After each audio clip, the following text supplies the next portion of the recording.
The Titanic, which had been sunk for 114 years, has reappeared, but it has been used by the sea dweller race as a weapon to attack humanity. Together with the plastic waste that humans have long discarded in the ocean, it is hurled towards cities. This is the sea dwellers' revenge on humans, and also the bitter fruit that humans have sown themselves. In order to strive for peace, humans organized negotiations. However, the sea-dwelling emissary specified that an ordinary person, Barkley, must participate in the talks. In order to make the sea dwellers stop dumping garbage on cities, the joint department in charge of the negotiations reluctantly agreed. But Barkley didn't have the power to make autonomous decisions. He could only read the cue words on the screen according to the instructions of his superiors.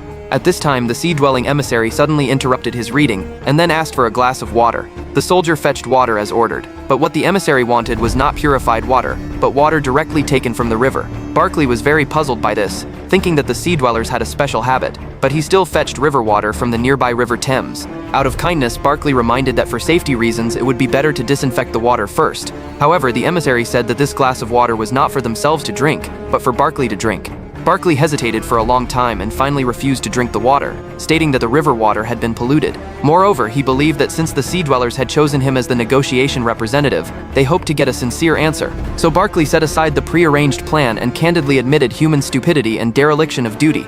A large number of enterprises discharged toxic sewage into rivers and the ocean, and humans had long tolerated these behaviors. He also admitted that the fault did not belong to only certain people, but everyone was responsible, and humans must jointly make up for their mistakes. This sincere statement was recognized by the emissary. Barkley thought he had become a hero, but when he turned around, he saw the general with a poker-faced expression. With the temporary easing of relations between the two sides, the negotiations entered the formal agenda.